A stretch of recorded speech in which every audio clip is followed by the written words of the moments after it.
मोहन भाग, मोह गए बिनु राम पद हो ही न दृढ़ अनुराग। अगर सत्संग नहीं होगा तो मोह का नाश नहीं, मोह का नाश नहीं तो विवेक की उत्पत्ति नहीं हुई, विवेक की उत्पत्ति नहीं हुई तो भगवान के चरणों में प्रेम भी नहीं होगा। इन सब का एक क्रम है। इसलिए भगवान से यही प्रार्थना करनी चाहिए कि हे प्रभु, और कुछ हमको जीवन में मिले न मिले, लेकिन सत्संग बार बार मिलता रहे।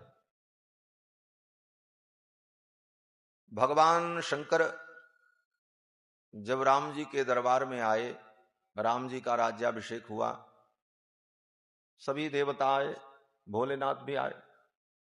भगवान शंकर ने कहा, प्रभु आपकी सभी लीलाओं में मैंने आपका दर्शन किया, बाल लीला, विवाह लीला, वन लीला, रण लीला, राजलीला, लेकिन उन लीलाओं में मैंने आपसे कुछ मांगा नहीं। मांगने का मन तो बहुत दिन से था। भगवान ने कहा, क्यों नहीं मांगा? भोलेनाथ ने कहा, बाल लीला में आपसे क्या मांगे, आप ही अपनी मैया से मांग रहे हो। कबहू की शशि मांगत आर करे, कबहू प्रतिबिंब निहारी डरे। मैया से पुआ मांगते, मालपुआ मांगते तो आप ही मांग रहे हो, तो हम आपसे क्या मांगे? बोले विवाह लीला, बोले विवाह लीला में आप स्वयं कन्यादान लेने के लिए बैठे हैं, तो आपसे हम क्या दान मांगे? वह भी अवसर हमें उचित न लगा। बोले वन लीला में, बोले वन लीला में आप रो रहे थे, हे खग मृग हे मधुकर श्रेणी, तुम देखी सीता मृग नैनी। लता पत्रों से आप जानकी जी का पता पूछ रहे थे, पूछत चले लता तरुपाती, लक्ष्मण समझाए बहु भांति। और आपके उस विलाप लीला को देखकर क्या कोई रोएगा जैसा राम जी रोए महाराज। हा सीता के ननीता। आज भी किसी की पत्नी खो जाए तो व्यक्ति दुखी होगा, लेकिन इतना अधीर होकर के तो नहीं रोएगा, हे मेरी पत्नी तुम कहां हो। लेकिन राम जी जब लीला करते तो पूरा ही करते हैं। हाँ, रोते हैं, हा सीता के ननीता, मम हृदय गता क्वापि के नापि दृष्टा। किसी ने मेरी सीता को देखा हो तो बता दो। शोकानुशोको ही परंपराया। रो रो करके राम जी कहते, मेरे जीवन में शोकों की परंपरा का अंत होने का नाम ही नहीं होता। कितना शोक? बोले राज्य प्रणासह जननी वियोगः। राज्य नष्ट हुआ, मां छूट गई, पिता का मरण हुआ, जंगल में आने पर सीता जी का हरण हो गया। लगता है मेरे जीवन में शोकों की इस श्रृंखला का अंत होने वाला। शोकानुशोको ही परंपराया। राम जी कहते हैं, शोकों की जो परंपरा है मेरे जीवन में, इसका अंत कब होगा? ये सब कह करके राम जी रोते। भगवान शंकर ने कहा, उस समय भी आपसे कुछ मैंने नहीं मांगा। फिर जब युद्ध लीला हुई, रण लीला, तो भोलेनाथ ने कहा, उस लीला में भी आपसे क्या मांगे? वहां तो प्राण के लेने देने पड़े थे, बाण पे बाण चल रहे थे, लोग मर रहे थे। ऐसे अवसर पर मैं आपसे क्या मांगता? उस समय भी मैं आपसे कुछ न मांग सका। लेकिन अब आप राजाधिराज पट्टाभिराम हैं, सर्वेश्वर हैं, त्रिलोकी के स्वामी हैं, आज मैं आपसे कुछ मांगना चाहता हूं। भगवान श्री राम ने कहा, आप कहें। तो भगवान शंकर ने यही कहा। भगवान शंकर ने कहा कि बार बार बर मांगहूं, हरसि देव श्रीरंग, पद सरोज अनपायनी, भक्ति सदा सतसंग। भगवान शंकर ने यही मांगा कि बार बार बर मांगहूं, हरसि देव श्रीरंग, पद सरोज अनपायनी, भक्ति सदा सत्संग। आपके पद सरोज की अनपायनी भक्ति और सत्संग, और वो भी सत्संग कैसा? बोले सदा सत्संग। सत्संग सदा मिलता रहे, बार बार मिलता रहे। और सत्संग जीव अगर बार बार करता रहे तो उसके कल्याण का मार्ग प्रशस्त हो जाता है और वो परम कल्याण को प्राप्त कर लेता है। हमारे आचार्य जन वर्णन करते हैं, हमारे श्री वैष्णव सिद्धांत में प्रातः काल उठकर 2 श्लोकों का अनुसंधान करना चाहिए। ये आचार्यों का निर्देश है। संप्रदाय, ये संप्रदाय शब्द भी बड़ा पवित्र शब्द है, लेकिन आजकल तो संप्रदाय का नाम लो तो लोग कहते हैं ये सांप्रदायिक है। सांप्रदायिक होना बड़ा खतरनाक माना जाता है आज के समय, लेकिन सांप्रदायिक होना ये सनातन परंपरा को समझने वालों के लिए महान गौरव का विषय है। हमारे यहां सब कुछ संप्रदाय परंपरा से ही प्राप्त होता है। कोई भी शास्त्र हो, कोई भी विद्या हो, सबकी एक विशुद्ध परंपरा है। उस परंपरा से ही हम उसे प्राप्त करते हैं और उस परंपरा का नाम ही संप्रदाय है।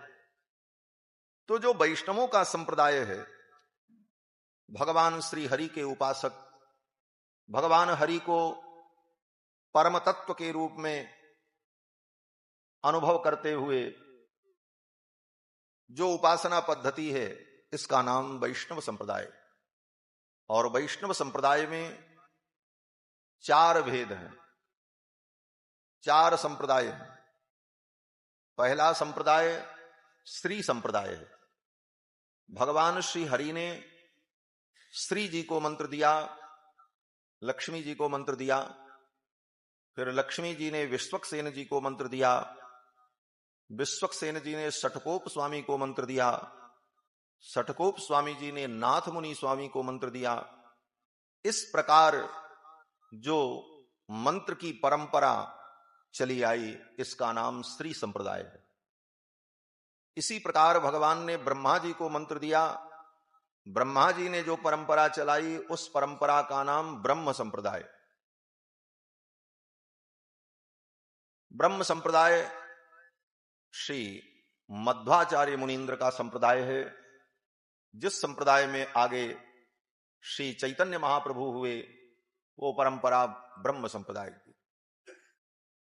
सनकादि संप्रदाय, भगवान ने सनकादिकों को मंत्र दिया और सनकादिकों से जो परंपरा चली, उस परंपरा का नाम सनकादि संप्रदाय। जिस संप्रदाय में भगवान निम्बारकाचार्य और भी अनेक आचार्य प्रभृति उत्पन्न हुए और भगवान श्री हरि ने रुद्र को मंत्र दिया, रुद्र के द्वारा जो परंपरा चली वो रुद्र संप्रदाय। उस संप्रदाय में श्री वल्लभाचार्य जी महाराज, श्री सूरदास जी महाराज ऐसे महापुरुष महाभागवत हुए। इस प्रकार 4 संप्रदाय वैष्णव संप्रदाय।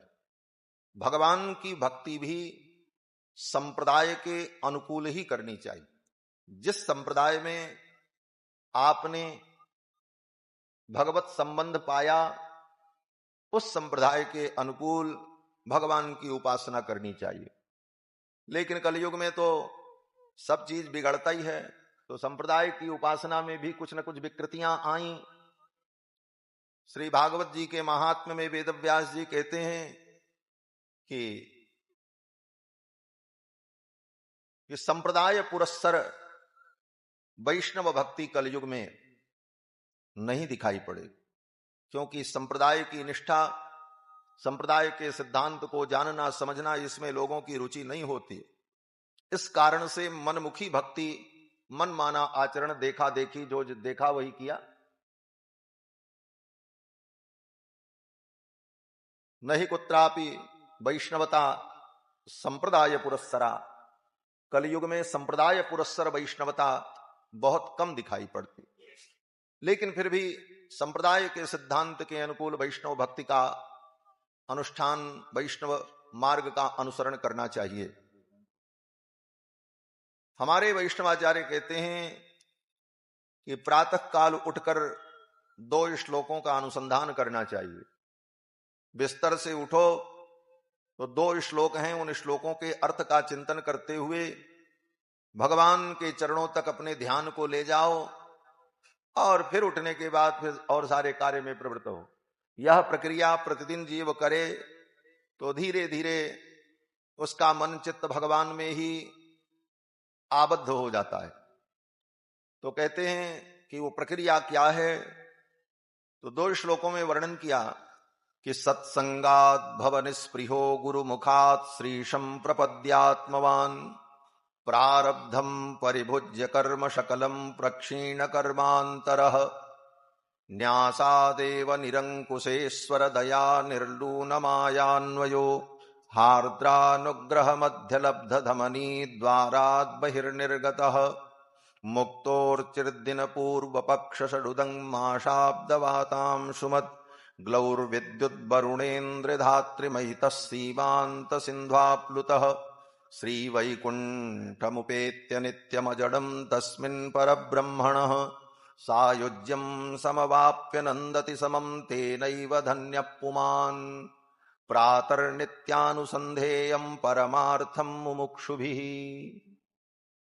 आचार्य चरण कहते हैं मोक्ष चाहने वाले मुमुक्षु प्राणी को, परमार्थ में निष्ठा रखने वाले प्राणी को प्रातः काल उठ करके इसका अनुसंधान करना चाहिए। इसका अनुसंधान क्या है, मैं इसलिए कह रहा हूं कि यहां पर बहुत से हमारे शिष्य भी हैं और जो वैष्णव ब्रह्मचारी विद्यार्थी हैं, इनको भी परंपराओं का बोध हो। इसलिए श्लोक में कहते हैं कि सत्संगात् भव निस्पृहो। जब सत्संग होगा तभी संसार से निस्पृहता होगी। जब हम बार बार सत्संग करते रहेंगे तो धीरे धीरे संसार से हमारी आसक्ति छूटेगी, तब निस्पृहता आएगी। सत्संगात् भव निस्पृहो, और तब भगवत प्राप्ति की उत्कट अभिलाषा उत्पन्न होगी। नहीं तो भगवत प्राप्ति की उत्कट अभिलाषा होती ही नहीं। सब काम करते रहते हैं, भगवान हमें मिले इसकी कोई बहुत त्वरा, बहुत अभिलाषा नहीं होती, काम चलता रहता। लेकिन व्यक्ति निरंतर सत्संग करता रहे तो संसार से वैराग्य होने पर भगवत प्राप्ति की उत्कट अभिलाषा उत्पन्न होती है। फिर उस अभिलाषा के उत्पन्न होने पर वह ढूंढता है कि आखिर कैसे हम आगे बढ़ें। तो सत्संग में ही वो सुनता है कि आचार्य और गुरु के द्वारा भगवत प्राप्ति का मार्ग प्रशस्त होता है, तो उसे किसी आचार्य की प्राप्ति हो जाती है। और आचार्य के द्वारा जीव भगवान की शरणागति करता। श्रीशम प्रपद्यात्मवान, श्रीपति भगवान के चरणों में वह प्रपत्ति करता है, शरणागति कर लेता है। और शरणागति करने पर उसके जो कर्म हैं संचित और क्रियमाण करिष्यमाण, ये सारे कर्म भगवान की कृपा से नष्ट हो जाते। भगवान उसके कर्म बंधन को मिटा देते हैं।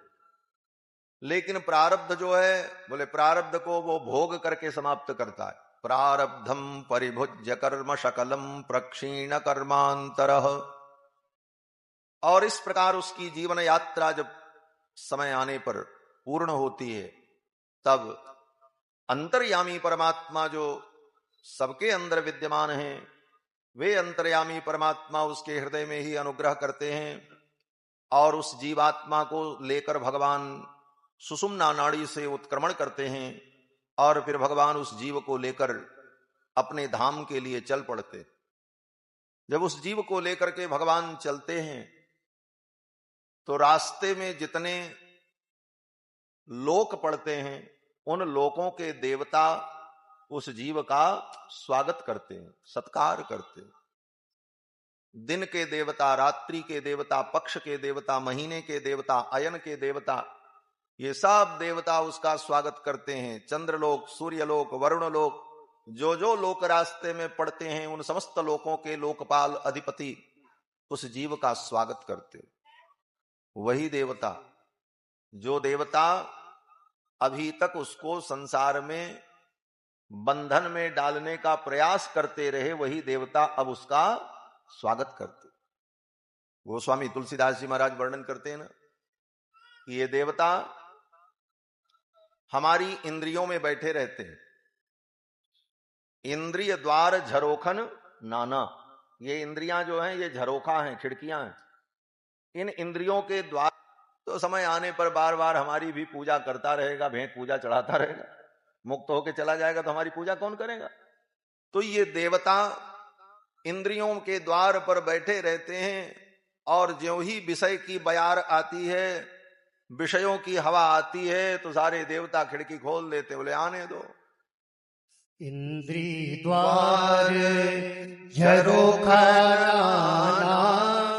तह तह सुर बैठे करि ध्याना। इंद्री द्वार झरोखा तह तह सुर बैठे करि ध्याना। आवत देखहि विषय मयारी ते हटते ही कपाट उघारी। आवत देखहि विषय मयारी ते हटते ही कपाट उघारी। इंद्रिय द्वार। ये वही देवता जो जीव को ये बंधन में पड़ा रहे,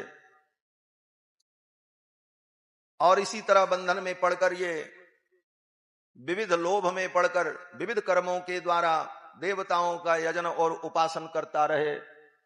इस भावना से देवता लोग विषयों का द्वार, विषयों का आगमन होने के लिए इंद्रियों को खोल देते, जीव उसी में पड़ा रहता।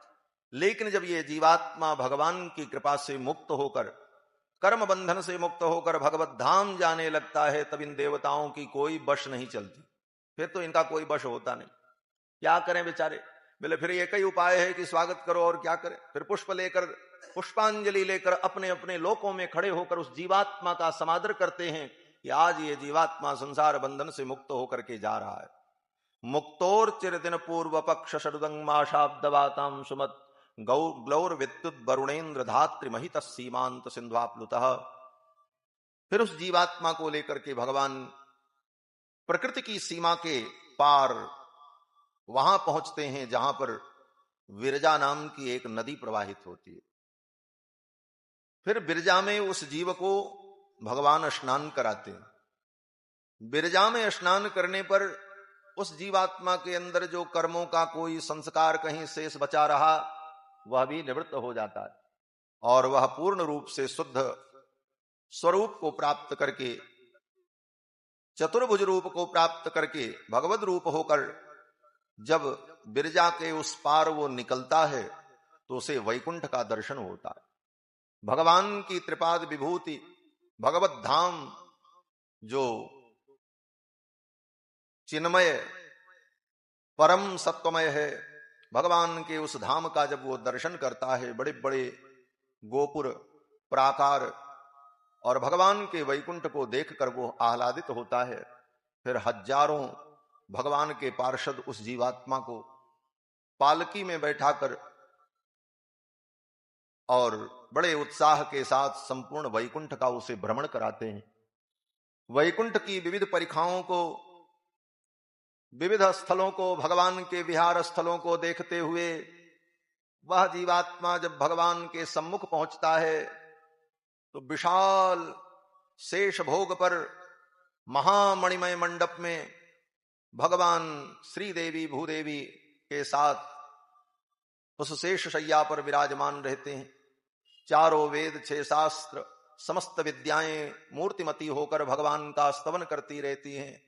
भगवान के 96 करोड़ पार्षद भगवान की सेवा में सन्नद्ध रहते हैं। भगवान के उस मनोहर दिव्य अलौकिक अद्भुत स्वरूप का वो जीवात्मा जब दर्शन करता है, क्या स्वरूप? बोले सभ्यम पादम प्रसार्याश्रित दुरित हरम दक्षिणम कुंचयित्वा। शेष की शैया पर सभ्यम पादम प्रसार्याश्रित दुरित हरम दक्षिणं कुंचयित्वा, बाएं पांव को फैलाए हुए, दाहिने पांव को थोड़ा मोड़े हुए, बड़े ही आराम की मुद्रा में भगवान शेष पर्यंक पर विराजमान श्री देवी भूदेवी से युक्त भगवान के इस मनोहर रूप को देखकर वह जीवात्मा धन्य धन्य हो जाता है, कृतकृत्य हो जाता है। बार बार भगवान को साष्टांग प्रणाम करता है। पुनश्च भूयोपि नमो नमस्ते, पुनश्च भूयोपि नमो नमस्ते। और भगवान अपने कर कमल के द्वारा उसके प्रणाम के पौनः पुण्य का निवारण करने के लिए संकेत करते। हमारे यहां आचार्य जन कहते हैं कि भगवान ऐसे हाथ किए रहते हैं, इसका मतलब क्या है? तो कहते हैं भगवान आशीर्वाद दे रहे। भगवान तो ऐसे हाथ करें न करें फिर भी भगवान का आशीर्वाद सदा ही रहता है, लेकिन आचार्यों का भाव है कि भगवान ऐसे हाथ करके संकेत करते हैं, हे जीवात्मा, तुमने एक बार साष्टांग प्रणाम कर लिया, अब पर्याप्त है, दोबारा तुमको करने की आवश्यकता नहीं है, मैं प्रसन्न हो गया। सकृत प्रणाम किए अपनाए। एक बार जीव प्रणाम कर ले तो भगवान सदा सदा के लिए उसको अपना मान लेते। सकृदेव प्रपन्नाय तवास्मीति च याचते अभयम सर्वभूतेभ्यो ददाम्ये तद्व्रतम मम। तो वो बार बार प्रणाम न करे इसलिए भगवान निषेध करते हैं, बोले बस बस हो गया, एक ही प्रणाम पर्याप्त है, मैं प्रसन्न हूं। एक बार प्रणाम से ही भगवान सदा सदा के लिए संतुष्ट हो जाते। भगवान श्री यामुनाचार्य कहते हैं कि हे भगवान, आपके चरणारविंद को उद्देश्य करके, आपको उद्देश्य करके व्यक्ति अगर एक बार आपको प्रणाम कर ले और कभी भी किसी भी प्रकार से आपको प्रणाम कर ले, कदापि केनचित यथा तथा वापि सकृत कृतोंजलि, जैसे तैसे कैसे भी वो एक बार आपको प्रणाम कर ले तो तदैव मुष्णात्य शुभान्य शेषता, उसी समय उसके सारे अशुभ समाप्त हो जाते हैं। शुभानि पुष्णाति न जातु ही यते, और उसके जीवन में शुभ और मंगल होता है। तो भगवान को प्रणाम करने की अनंत महिमा है। जीव बार बार भगवान को प्रणाम करता है और भगवान उसके पुनः पुनः प्रणाम को रोकने के लिए अपने हाथ का संकेत करते हैं, बस अब तुम्हें सब कुछ प्राप्त है, मेरा सब कुछ तुम्हारा है, मैं भी तुम्हारा हूं। भगवान अपने आप को आत्मदान कर देते, क्योंकि नियम है, भगवान का सिद्धांत है, जे जथा माम प्रपद्यन्ते तांस तथैव भजाम्यहम्, जो मुझको जैसे भजता है मैं उसको वैसे भजता हूं। अगर तुम भगवान को केवल दक्षिणा फूल माला और प्रसाद देते हो तो भगवान भी तुमको दक्षिणा फूल माला प्रसाद ही देंगे। संसार की वस्तु ले लो, पैसा ले लो, धन ले लो, जाओ खेलो कूदो। और अगर तुमने आत्मसमर्पण किया, आत्मदान किया, जिसको हमारे यहां आचार्यों ने शरणागति कहा, तो जब जीव आत्मदान भगवान को कर देता है, आत्मसमर्पण कर देता है, तो भगवान कहते हैं हमारी भी तो प्रतिज्ञा है, जे जथा माम प्रपद्यन्ते तांस तथैव भजाम्यहम्, जो मुझको जैसे भजेगा मैं उसको वैसे भजूंगा। तो इसने जब आत्मदान कर दिया तो मैं भी आत्मदान कर दूं, अपने आप को इसे दे दूं। तो जब जीव आत्मसमर्पण करता है तो भगवान भी अपने आप को उस जीव को दे देते हैं, आज से मैं तुम्हारा हूं। ये सिद्धांत है। इसीलिए भगवान को वस्तु समर्पण का महत्व नहीं है, आत्मसमर्पण का महत्व है। सारी वस्तुएं आप भगवान को समर्पित करते रहो, सोना चांदी हीरा पन्ना पोखराज, लेकिन अपने आप को अगर समर्पण नहीं किया तो कहीं न कहीं फिर समस्या उत्पन्न होगी। रामायण में श्री प्रताप भानु राजा की कथा है। कितना बड़ा धर्मात्मा था, बड़े बड़े यज्ञों को उसने किया। जितने यज्ञों का शास्त्र में वर्णन है उन सारे यज्ञों को, कर्मों को एक बार नहीं हजार हजार बार किया। जहां लगी कहे पुराण श्रुति एक एक सब जाग, एक एक यज्ञ बार बार किया। जहां लगी कहे पुराण श्रुति एक एक सब जाग, 12 सहस्त्र सहस्त्र नृप किए सहित अनुराग, अनुराग से किया। और इसके बाद भी हृदय न कछु फल अनुसंधाना, हृदय में फल का भी कोई भाव नहीं था कि हमको फल मिले। हृदय न कछु फल अनुसंधाना, परम विवेकी भूप सुजाना, इतना विवेकी भी था। वासुदेव अर्पित नृप ज्ञानी, ज्ञानी भी था। जो कुछ करे सब भगवान वासुदेव को अर्पित कर दे। बोले इतना करने के बाद भी उसकी गति क्या हुई? बोले मरने के बाद पूरे परिवार के सहित राक्षस बना, वही रावण था। प्रताप भानु राजा ही रावण बना। बोले इतने बड़े बड़े यज्ञों को किया, जहां लगी कहे पुराण श्रुति एक एक सब जाग, 12 सहस्त्र सहस्त्र नृप किए सहित अनुराग। हृदय न कछु फल अनुसंधाना, परम विवेकी भूप सुजाना। वासुदेव अर्पित नृपज्ञानी, इसके बाद भी मरने के बाद उसे सपरिवार राक्षस बनना पड़ा। क्या कमी रह गई, कहां भूल हो गई? बहुत सारे कारण विद्वान लोग विचार करते हैं, परंतु उन समस्त कारणों में मुख्य कारण यही था कि सब कुछ तो भगवान को अर्पित किया, लेकिन अपने आप को भगवान को अर्पित नहीं किया। आत्मसमर्पण उसने नहीं किया। सब कुछ अर्पण कर दो लेकिन आत्मसमर्पण नहीं हुआ तो तुम्हारा सब समर्पण बेकार है। और अगर आत्मसमर्पण कर दिया तो फिर कुछ समर्पण करने की जरूरत ही नहीं है। जब आप ही समर्पित हो गए तो सब भगवान ही का। आत्मसमर्पण होने पर सब कुछ भगवान का हो गया। क्यों? बोले आत्मसमर्पण हुआ तो आपकी हर चीज भगवान की हो गई। इसीलिए कहते हैं संपत्ति सब रघुपति के आही, मैं भी आपका सेवक हूं, मैं सेवक समेत सुत नारी। जब मैंने अपना समर्पण कर दिया तो मेरा सब कुछ आपका हो गया। तो सब कुछ समर्पण से अच्छा है आत्मसमर्पण। यही आत्मसमर्पण शरणागति है। और यह समर्पण हो जाए तो भगवान भी उसको अपना आत्मदान करते हैं। इसको आचार्यों ने हमारे यहां आत्मदान कहा। ऐसे भक्तों के लिए भगवान आत्मदान करते हैं, अपना दान उसको करते हैं, उसको अपने आप को ही दे देते हैं। हनुमान जी की शरणागति से, भक्ति से प्रसन्न होकर के भगवान ने हनुमान जी को अपने आप को ही दे दिया। भगवान ने यही कहा एस सर्वस्व भूतों में परिष्वंगो हनुमतः। हे हनुमान, ये मेरा जो परिस्वंग है। उठ करके भगवान ने हनुमान जी को गले लगाया और कहा हनुमान, ये मैं तुमको जो गले लगा रहा हूं इसका मतलब जानते हो? हनुमान जी ने कहा क्या? बोले मैं अपना सर्वस्व तुमको दे रहा हूं, अपने आप को मैं तुम्हें दे रहा हूं। एस सर्वस्व भूतों में परिष्वंगो हनुमतः। हे हनुमान, ये मेरा परिस्वंग, मेरा सर्वस्व भूत है, मैं अपने आप को दे डालता। अब इसमें भी बड़ी बातें हैं। ब्रह्मा जी ने बड़ी शंका की है श्रीमद् भागवत जी में। जब ब्रह्मा जी भगवान की लीला को देखते हैं तो कहते हैं प्रभु एक बात मुझे समझ में नहीं आई। मुझ ब्रह्मा की बुद्धि सोचने में समर्थ नहीं हो पा रही है। क्या हुआ? बोले कोई भक्त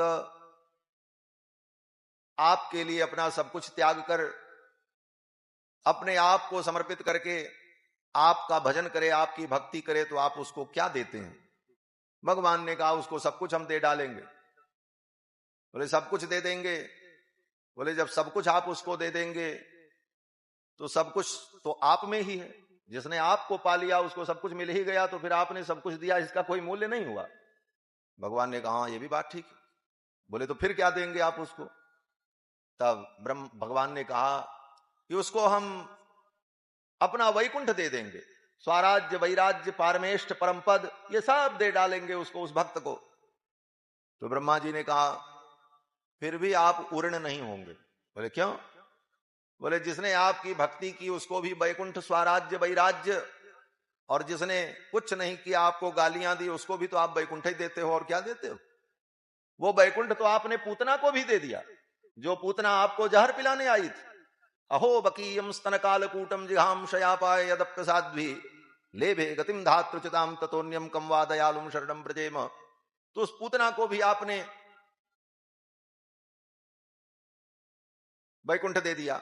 तो ये जो आपके भक्त हैं जिन्होंने सब कुछ आपके चरणों में अर्पण किया, इनको आप क्या दोगे? इन ब्रजवासियों को, इन गोप भक्तों को आप क्या दोगे? मेरी बुद्धि समझ में नहीं आ रहा, मैं समझ नहीं पा रहा हूं कि आप क्या करोगे। तब भगवान ने कहा अच्छा सुनो ब्रह्मा जी, तुम्हारी बुद्धि काम नहीं कर रही तो हम बताते। भगवान ने कहा ठीक है, इन भक्तों को वैकुंठ देंगे, लेकिन इनके रिश्तेदार, नातेदार जितने हैं सबको वैकुंठ हम दे डालेंगे। ब्रह्मा जी ने कहा यह भी बात समझ में नहीं आई। बोले क्यों? बोले पूतना को तो आपने वैकुंठ दिया, लेकिन पूतना के पूरे परिवार को भी तो आपने वैकुंठ दिया।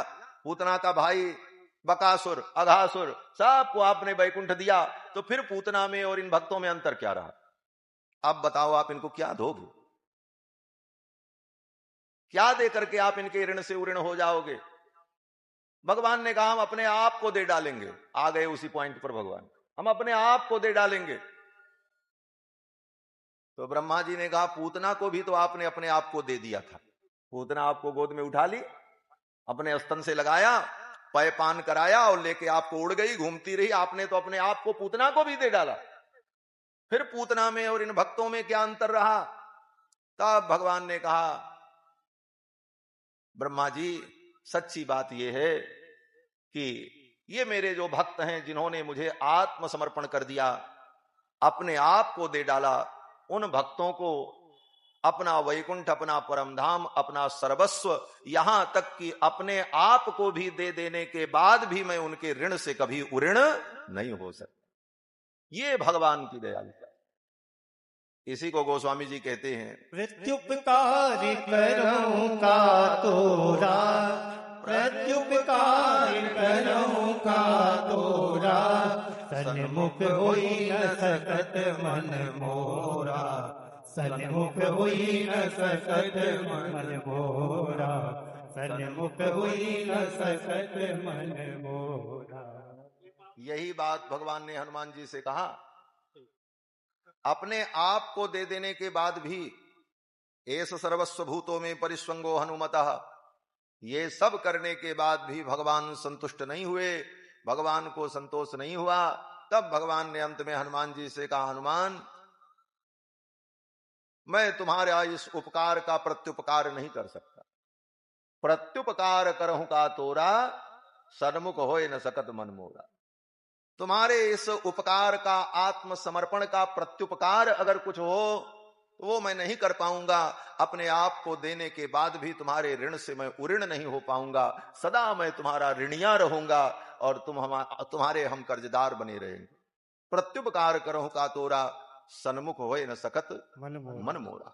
तो भगवान को जिसने आत्मसमर्पण कर दिया, भगवान उसके उपकार से कभी मुक्त नहीं हो पाते, सदा भगवान उसके अधीन हो जाते। यही आत्मसमर्पण का फल है कि उस आत्मसमर्पण करने वाले को भगवान स्वयं का समर्पण कर देते।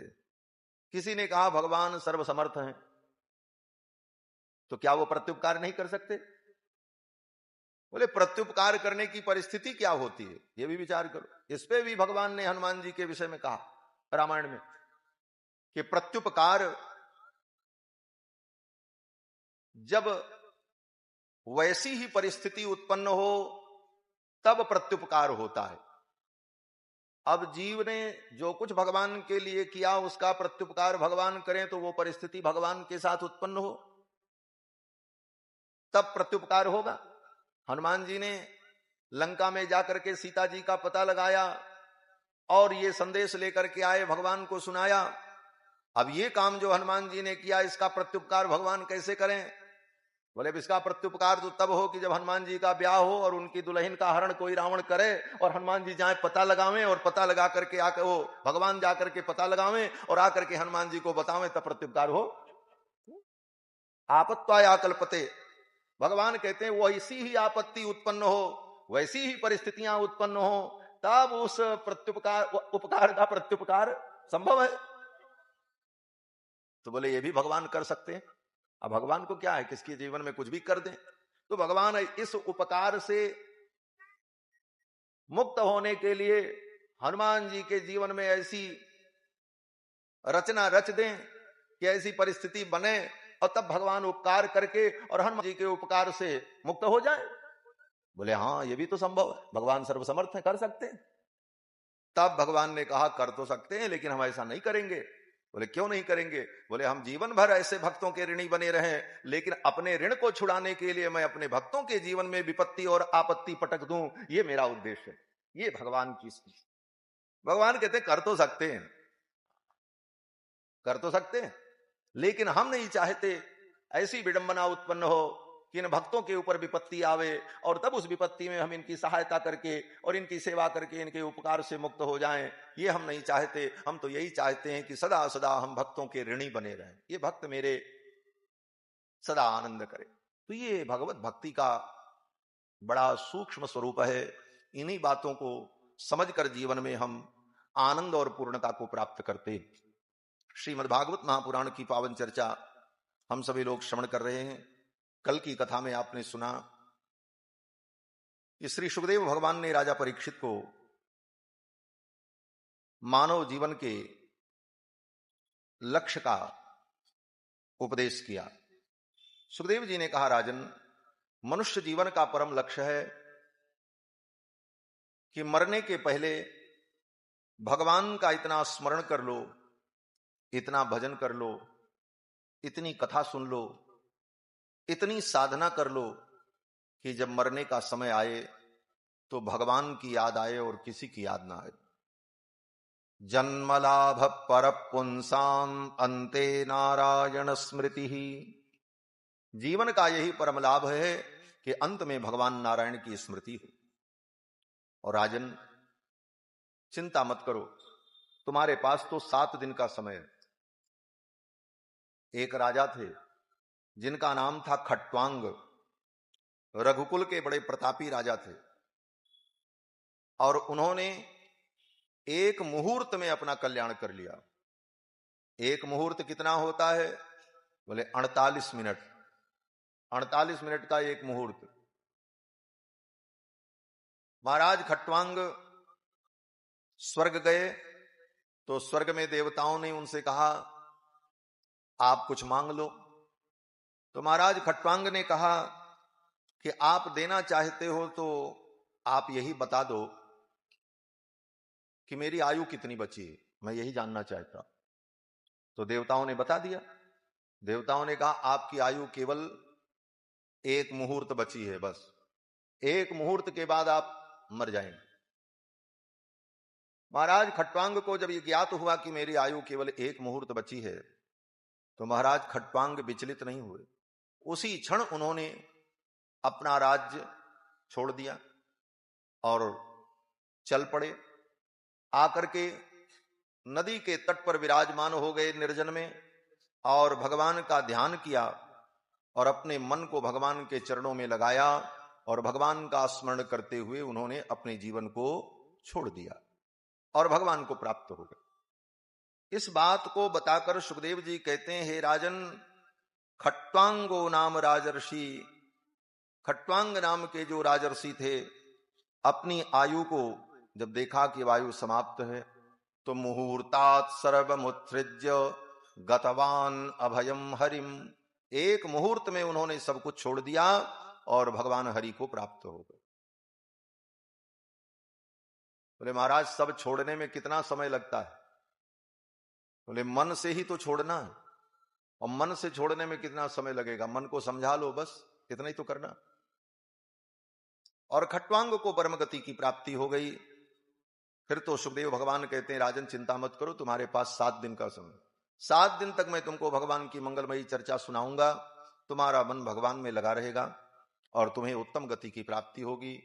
और फिर श्री सुखदेव भगवान ने राजा परीक्षित को सर्वप्रथम वैराग्य का वर्णन करके सुनाया। वैराग्य क्या है? कहते हैं, जीवन में जितना आवश्यक है उतना ही हम संग्रह करें। जीवन यात्रा के लिए जितनी चीज जरूरी है उतनी ही चीजों का हम संग्रह करें और उतने में हमारी जीवन यात्रा पूर्ण हो जाएगी। और उससे ज्यादा हम जब संग्रह करते हैं तो उन वस्तुओं को बटोरने में, उनका संरक्षण करने में, उसी में हमारा मन और चित्त लगा रह जाता है। जितना कम से कम हमारे जीवन की आवश्यकता हो, हम अपने जीवन की आवश्यकताओं को जितना कम कर लें उतने ही हम सुखी हो जाएं। कितना कम? बोले कम से कम। उदाहरण दिया सुखदेव जी ने, चीराणि किम पथि न संति दिशंति भिक्षाम। अगर काम चल जाए, सड़क के किनारे पड़े हुए जो कपड़े होते हैं, सड़क के किनारे पड़े हुए लोगों के द्वारा फेंके गए जो कपड़े हैं, कुछ काम लायक भी उसमें रहते हैं, अगर उससे काम चल जाए तो उसी से काम चला लो। सुखदेव जी कहते हैं, क्या रास्तों पर अब कपड़े फेंके हुए नहीं मिलते हैं? चीराणि किम पथि न संति, संति है, चीराणि किम पथि न संति दिशंति भिक्षाम। क्या दिशाएं तुम्हें भिक्षा नहीं दे देंगी भोजन करने के लिए? हमारी अयोध्या में एक महात्मा थे महाराज, गोदड़िया बाबा। बहुत पहले की बात है, हमने दर्शन नहीं किया, लेकिन हमारे स्वामी जी ने दर्शन किया था। पूज्य श्री अयोध्यानाथ मंदिर के स्वामी जी महाराज, जिनका चित्रपट लगा हुआ है, स्वामी जी बताया करते, वो महात्मा बड़े विचित्र, सड़क के किनारे जो कपड़ा उपड़ा मिले सब इधर उधर से उठा लेते, ले जाकर के सरयू जी में ले जाकर के धो लें उन कपड़ों को और फिर सुखा लेते, फिर सुई धागा लेकर के सब एक में सीसा करके जोड़ जाड़ करके उसको गुदड़ी बना लेते। और वो ऐसी गुदड़ी उनकी अद्भुत थी कि जब गर्मी लगे तो उसी को बिछा करके सो जाएं, वो गद्दे का काम करे, और जब ठंडी आवे तो उसी को ओढ़े, उसी गुदड़ी से उनका काम चल जाता। उनका नाम ही लोगों ने रख दिया गुदड़िया बाबा। अयोध्या में बड़े प्रसिद्ध थे, पुराने महात्माओं ने दर्शन किया हो और बड़े सिद्ध थे महाराज। किसी ने ला करके उनको एक घड़ी दे दी, तो घड़ी कहां लगाते थे? बोले पैर में बांधते थे। लोग घड़ी हाथ में बांधे, वो महात्मा पैर में घड़ी पैर में बांध लेते और घूमते रहते थे अयोध्या। ऐसे अद्भुत महापुरुष, और बड़ी सिद्धि थी उनके अंदर महाराज। जब जीव के अंदर कोई इच्छाएं नहीं रह जाती, वैराग्य उत्पन्न हो जाता है, तब सिद्धियां स्वतः उसके पास आती हैं। कारण? बोले सिद्धियां जानती हैं अब ये मेरा दुरुपयोग नहीं करेगा, इस कारण से सिद्धियां उसे स्वतः प्राप्त हो जाती। छोटी सी सिद्धि आज मिल जाए व्यक्ति, तो उस सिद्धि के द्वारा प्रसिद्धि पाने के लिए सारी दुनिया में क्या क्या करता। सिद्धि जब प्रसिद्धि प्राप्त करने के लिए हो जाती है तो वो सिद्धि फिर धीरे धीरे क्षीण हो जाती, नष्ट हो जाती। वो महाराज बड़े सिद्ध महात्मा थे गुदड़िया बाबा। लोग बताते हैं कि एक बार प्रयाग का कुंभ हुआ, उस कुंभ में संत महात्मा सब कुंभ में जा रहे थे, गुदड़िया बाबा भी चले। अब तो गुदड़िया ही बाबा थे, न टिकट लेना न कुछ, ट्रेन में बैठ गए, चल पड़े। ऐसे भी अभी भी फक्कड़ महात्मा जो होते हैं वो ट्रेन में टिकट उकट नहीं लेते, बैठ जाते चले जाते हैं। ज्यादा होगा तो ले जाएंगे, जेल में डाल देंगे, बोले चलो वहां भी प्रसाद मिलेगा ही खाने को, राम ही राम तो करना क्या है, वहां भी समय कटेगा।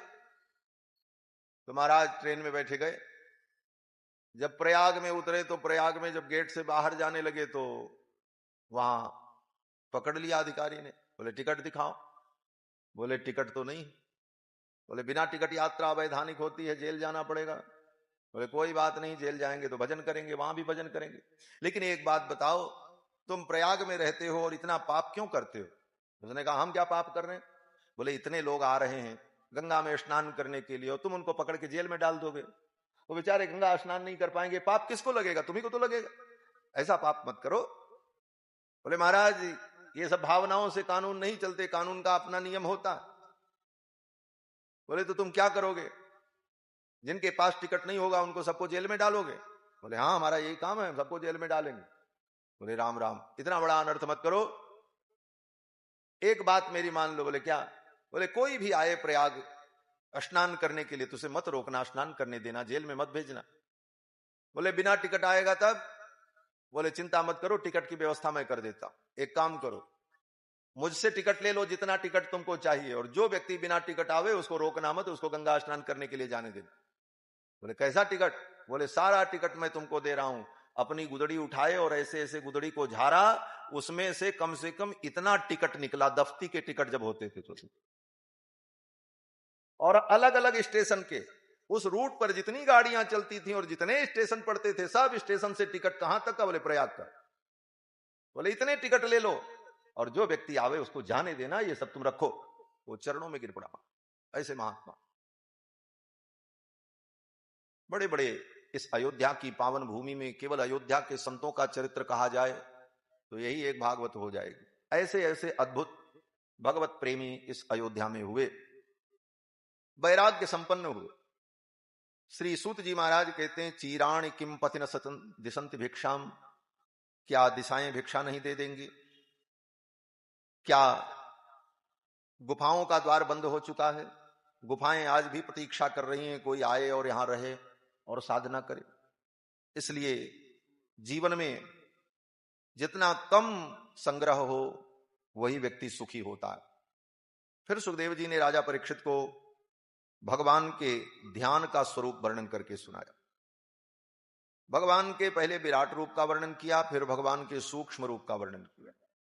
विराट रूप का वर्णन करते हुए सुखदेव जी ने कहा, राजन ये जो कुछ देख रहे हो सब भगवान है, ये भावना करो। कैसे? बोले पहाड़ दिखाई पड़े तो भावना करो कि ये भगवान के शरीर की हड्डियां हैं, सूर्य भगवान को देखो तो भावना करो ये भगवान के नेत्र हैं, चंद्रमा को देखो तो भावना करो ये भगवान का मन है। सब संपूर्ण सृष्टि भगवान का ही रूप है। पाताल में तस्य ही पाद मूलम, नीचे का जो पाताल लोक है वो भगवान का चरण है, ऊपर का ब्रह्मलोक भगवान का सिरोभाग है। धर्म भगवान का वक्षस्थल है, अधर्म भगवान की पीठ है। भगवान की जो मुस्कुराहट है वही माया है, भगवान का जो अधर है वही लोभ है। इस प्रकार से सब कुछ भगवान में ही है, भगवान से अलग कुछ नहीं। भगवान के विराट रूप का वर्णन किया, फिर भगवान के सूक्ष्म रूप का वर्णन किया। सूक्ष्म रूप की धारणा, बड़े बड़े योगी अपने हृदय में भगवान के सूक्ष्म रूप का चिंतन करते हैं, धारणा करते। अर्थात आंखें बंद करो और आंखें बंद करके जब ध्यान करो तो अपने हृदय के अंदर सूक्ष्म रूप में भगवान को देखो, और जब आंखें खुली हों संसार दिखे तो इस संसार को ही भगवान के रूप में देखो। अर्थात सब प्रकार से हमारी दृष्टि भगवतमयी हो जाए।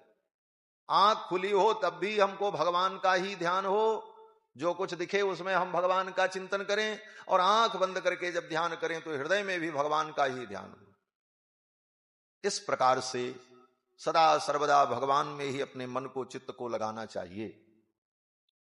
इसके बाद सुखदेव भगवान ने बड़ी सुंदर स्तुति की है।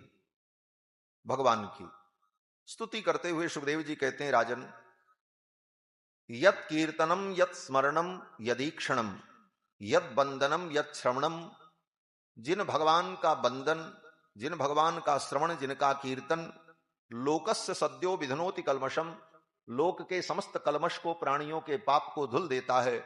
तस्मै सुभद्र स्रवसे नमो नमः, ऐसे सुभद्र स्रवस भगवान को हम प्रणाम करते हैं। तपस्विनो दान परा यशस्विनो, कोई बहुत बड़ा तपस्वी हो, दान परायण हो, यशस्वी हो, मनस्वी हो, मनस्विनो मंत्रविदस्सु मंगलाः, मंत्रविद हो, लेकिन तब तक उसे कल्याण की प्राप्ति नहीं हो सकती। क्षेमम न बिंदन्ति बिना यदर्पणम, तस्मै सुभद्र स्रवसे नमो नमः। जब तक वो भगवान के चरणों में अपना सब कुछ अर्पण न कर दे, स्वयं का समर्पण न कर दे, क्षेमम न बिंदन्ति बिना यदर्पणम, तस्मै सुभद्र स्रवसे नमो नमः। और जहां तक पाप और अधर्म की बात है, तो जीव कितना बड़ा से बड़ा पापी क्यों न हो, अगर भगवान की शरण में आ जाए तो सर्वथा पवित्र हो जाता है। भगवान की शरण की तो बात छोड़ दो।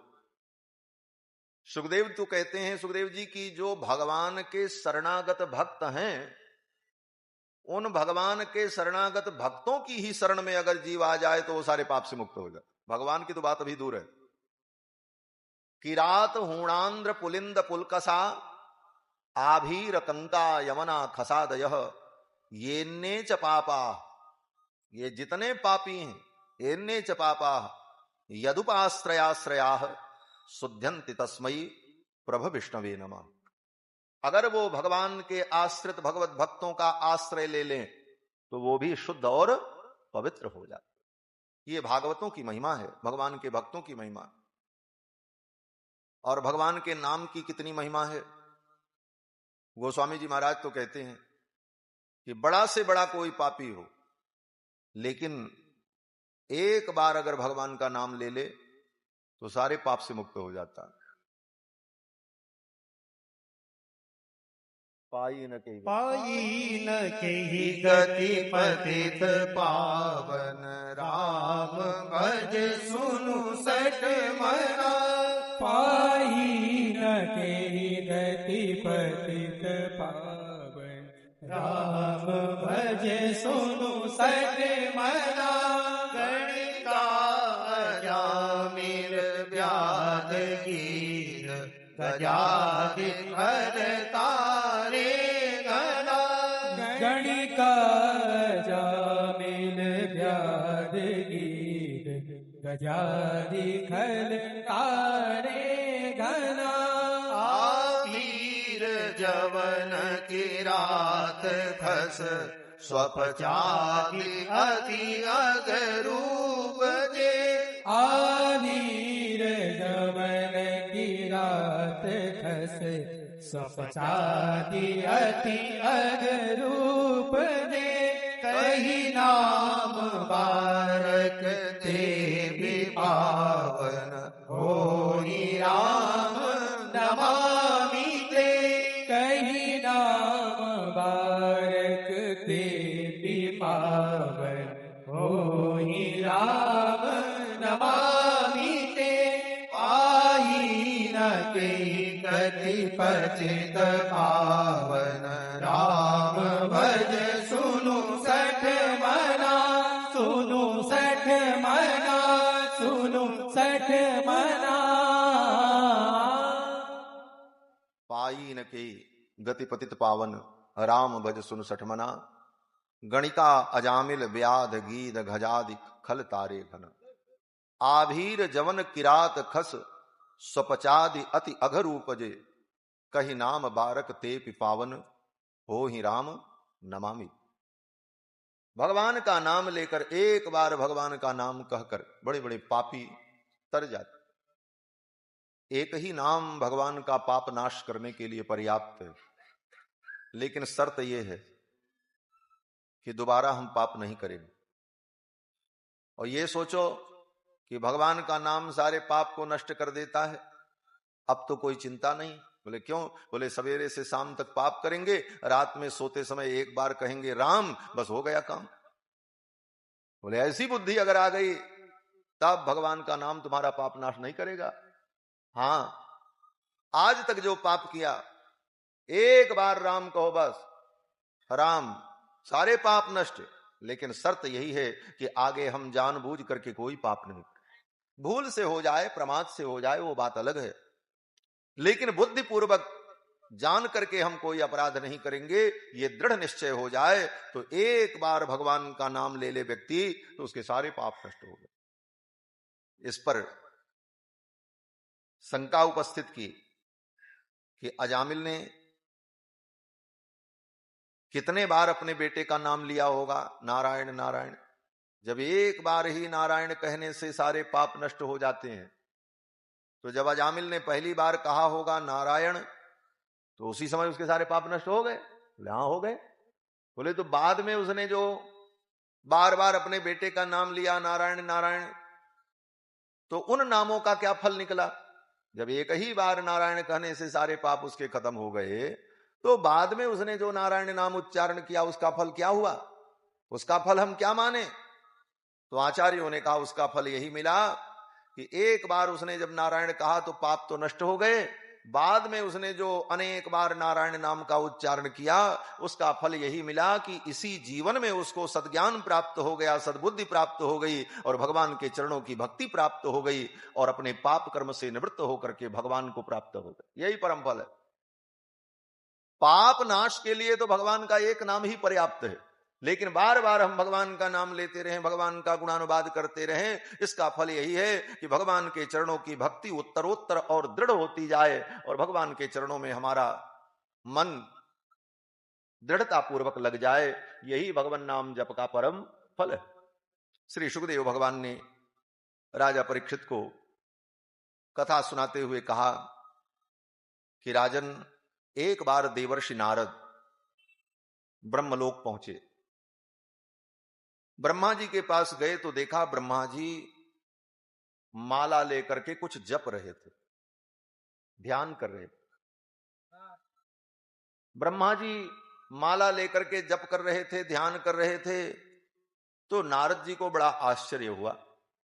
नारद जी ने ब्रह्मा जी से कहा, पितामह, सारी सृष्टि आप उत्पन्न करते हैं, सारी सृष्टि आपने बनाई, सबसे बड़े आप हैं, फिर आप किसका नाम जपते हैं, कौन सा मंत्र जपते हैं? क्या आपसे बड़ा भी कोई है? यद्यपि नारद जी को ऐसी शंका नहीं है, नारद जी ज्ञानी हैं, भगवान के परम भक्त हैं, लेकिन इस कथानक के माध्यम से हमारे आपके लिए उपदेश है।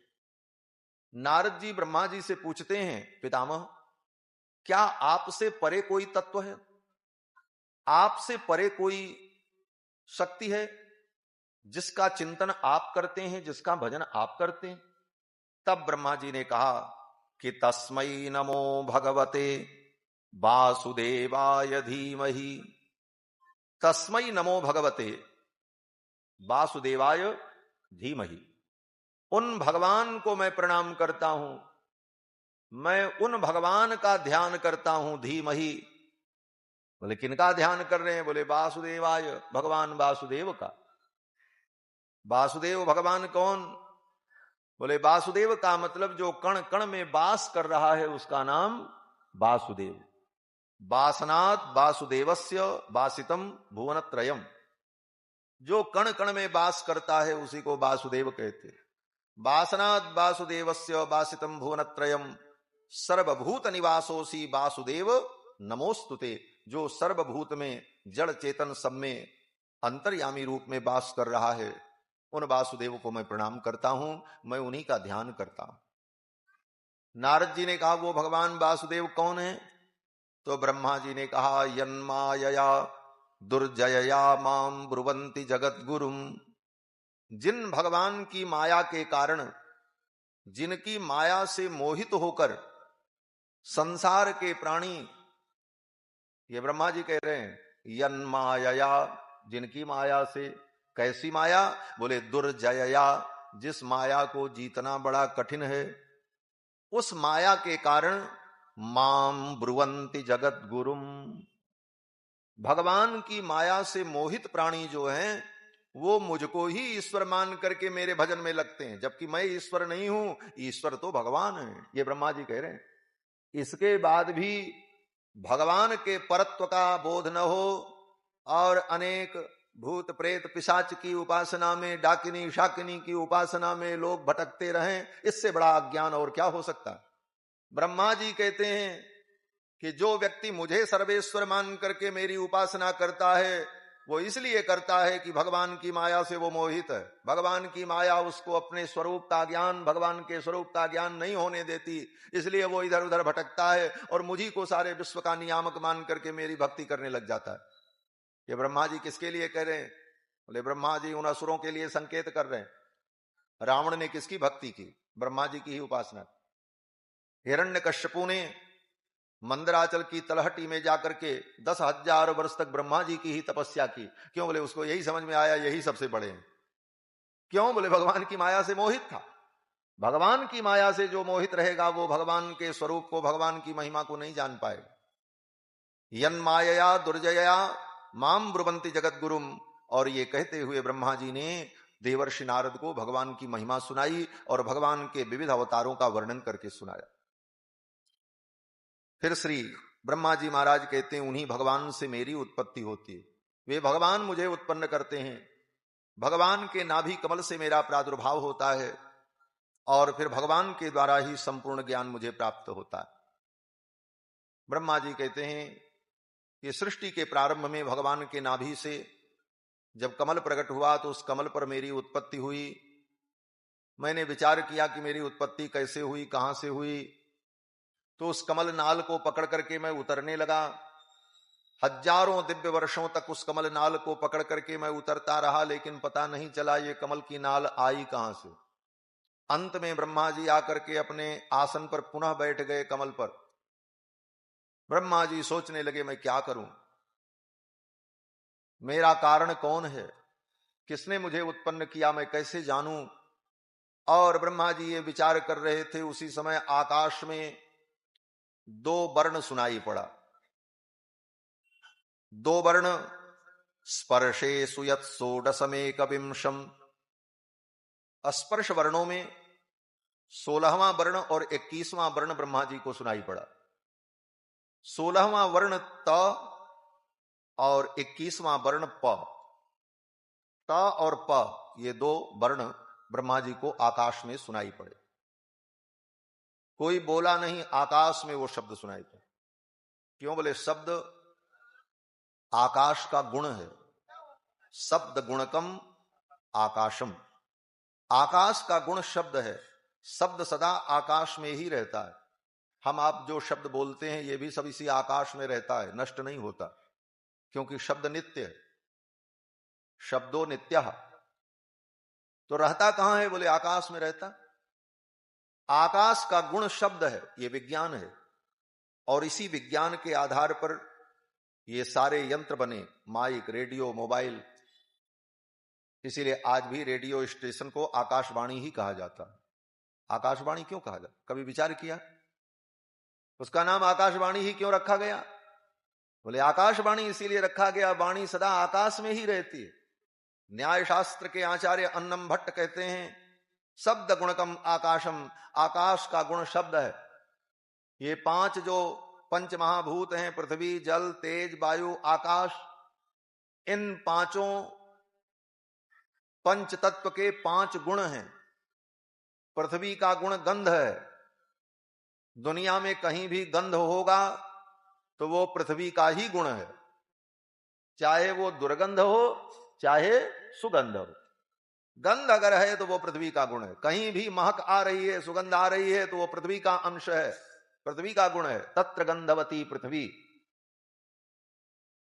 अब उस गंधवती पृथ्वी, गंध का अनुभव कब होगा? बोले पृथ्वी से युक्त जो इंद्रिय है, जो पृथ्वी तत्व प्रधान इंद्रिय है, उसी इंद्रिय से उस गंध का ग्रहण होगा, क्योंकि गंध पृथ्वी का गुण है। इसीलिए नाक इंद्रिय जो होती है ये पृथ्वी तत्व प्रधान होती है, इसीलिए नाक से ही सुगंध मिलती है।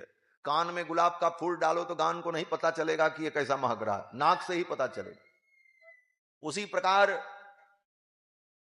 आंख इंद्रिय जो है ये तेज तत्व से बनी हुई है, और तेज तत्व का गुण क्या है? रूप।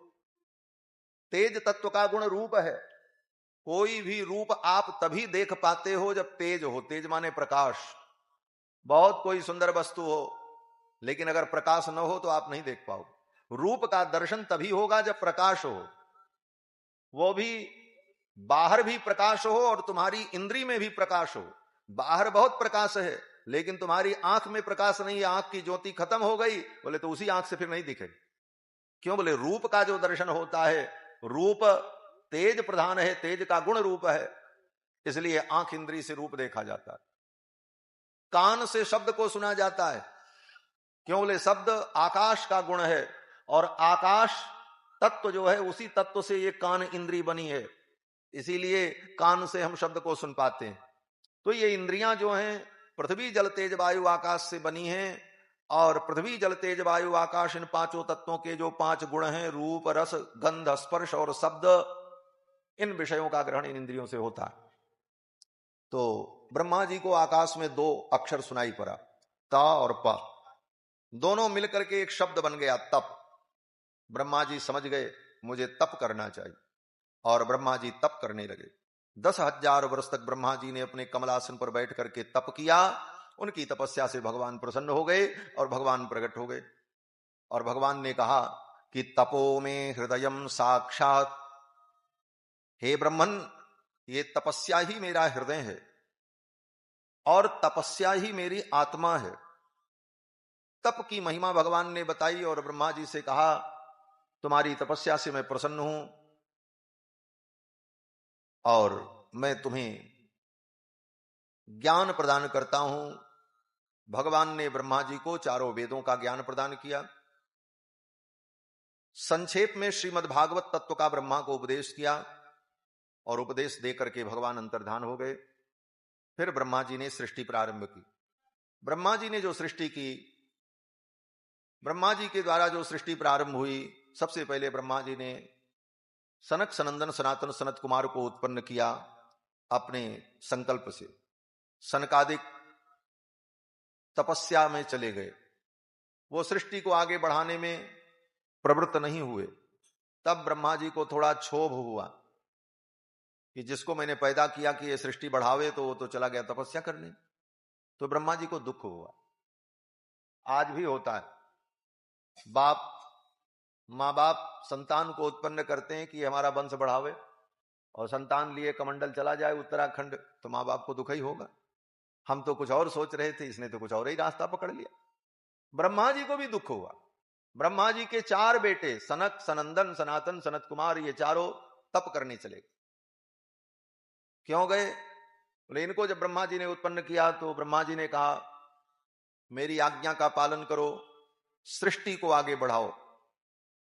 सनकादिकों ने कहा सृष्टि किसे कहते हैं? बोले जैसे मैंने तुमको उत्पन्न किया इसी प्रकार तुम भी अपनी संतानों को उत्पन्न करो और इस क्रम को, इस श्रृंखला को आगे बढ़ाओ। तो सनकादिकों ने कहा आपने हमको उत्पन्न किया। ब्रह्मा जी ने कहा बोले आपको किसने उत्पन्न किया? तो ब्रह्मा जी ने कहा हमको भगवान ने उत्पन्न किया। तो सनकादिकों ने कहा उन भगवान को किसने उत्पन्न किया? तो ब्रह्मा जी ने कहा उनको कोई उत्पन्न नहीं करता, वही सबको उत्पन्न करते। सनकादिक हंसने लगे। सनकादिकों ने कहा जब सबको उत्पन्न करने वाले वही हैं तो मैं बीच में अपने को कारण क्यों मानूं, मैं तो उन्हीं का भजन करूंगा। चले, सच्चाई यही है, सब करने वाले भगवान हैं। ये तो बीच में व्यक्ति अपने को कर्ता मानता है, तो जब कर्ता मानता है तो फिर भोक्ता भी बनता है। गीता में भगवान ने कहा अर्जुन से प्रकृते क्रियमाणानि गुणैः कर्माणि सर्वशः अहंकार विमूढ़ात्मा कर्ता हमिति मन्यते। अहंकार विमूढ़ात्मा कर्ता हमिति मन्यते। जो अहंकार से विमूढ़ होता है वो अपने को कर्ता मान लेता है। करने वाले तो सब भगवान है। कर्णम कारणम कर्ता विकर्ता गहनो गुहा। तो सनकादिक चले गए तप करने। ब्रह्मा जी को थोड़ा क्रोध आया। तमोगुण के उद्रेक पर ही क्रोध आता है। क्रोध आया, तमोगुण बढ़ा शरीर में। परिणाम यह हुआ कि ब्रह्मा जी की भ्रिकुटी के मध्य से एक नीले रंग का बालक प्रकट हुआ, नील लोहित वर्ण। ब्रह्मा की भ्रिकुटी के मध्य से नील लोहित वर्ण एक बालक जब प्रकट हुआ तो वो जोर जोर से रोने लगा। जब रोने लगा तो ब्रह्मा जी ने कहा तुम रो रहे हो इसीलिए तुम्हारा नाम रुद्र होगा। आज से तुम्हारा नाम रुद्र। वही भगवान शंकर है, ब्रह्मा की भ्रिकुटी से उत्पन्न हुए। रुद्र ने कहा मेरे लिए क्या आज्ञा है? ब्रह्मा जी ने कहा सृष्टि करो। उनका तो एक ही उद्देश्य था, काम आगे बढ़े। तो रुद्र ने कहा ठीक है। रुद्र ने सृष्टि प्रारंभ की। भूत प्रेत पिशाच डाकिनी शाकिनी इन सबको उत्पन्न करने लगे भगवान रुद्र, क्योंकि वो तमोगुण के अधिपति हैं और तमोगुणी सृष्टि उन्होंने प्रारंभ की। ब्रह्मा जी ने कहा अलम, बस बंद करो ये सृष्टि। तो क्या हुआ? ब्रह्मा जी ने कहा अभी सृष्टि बनी नहीं और विनाश का सामान पहले तैयार कर दिया। ये तो प्रलय के समय में इनकी आवश्यकता होगी, विनाश के समय में इनकी आवश्यकता होगी। जाओ विनाश के देवता, संहार के देवता बनकर के तुम प्रतिष्ठित हो जाओ और तप करो। ये सृष्टि तुम्हें नहीं करनी है। भगवान शंकर ने कहा ठीक है। भगवान शंकर चले गए तप करने के लिए। फिर ब्रह्मा जी ने अपने शरीर से 10 प्रजापतियों को उत्पन्न किया। पुलस्त, पुलह, क्रतु, अंगिरा, वशिष्ठ, ये सब प्रजापति ब्रह्मा जी के संकल्प से उत्पन्न हुए। उसी में नारद भी उत्पन्न हुए। 10 तत्र नारदः, उनके उन पुत्रों में 10वें पुत्र नारद जी महाराज। लेकिन इनसे भी कोई सृष्टि आगे नहीं बढ़ी। तब ब्रह्मा जी ने विचार किया कि कुछ ऐसा करें कि यह सृष्टि अपने आप ही हो। तब ब्रह्मा जी ने अपने शरीर के दाहिने भाग से एक पुरुष को प्रकट किया और बाएं भाग से एक स्त्री को प्रकट किया। ब्रह्मा के दाहिने भाग से जो पुरुष प्रकट हुए उन्हीं का नाम स्वयंभू मनु पड़ा और उनके बाएं भाग से जो स्त्री उत्पन्न हुई उनका नाम शतरूपा हुआ।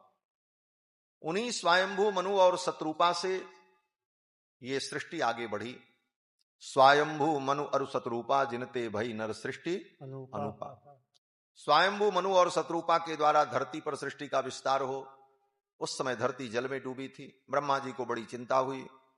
ब्रह्मा जी को चिंता हुई, ब्रह्मा जी को छींक आई और ब्रह्मा जी के नाक से भगवान का अवतार हो गए। इन कथाओं को सुनकर के लगता है ये कैसी लीला है, भगवान की नाक से ब्रह्मा प्रकट हो गए। हाँ, ब्रह्मा जी को छींक आई और ब्रह्मा की नाक से भगवान प्रकट हुए। वराह भगवान, सूकर अवतार भगवान का हो गया। बोलो श्री वराह भगवान की जय। इस कल्प में भगवान का प्रथम अवतार वराह अवतार हुआ है, इसीलिए इसका नाम श्री श्वेत वाराह कल्प है।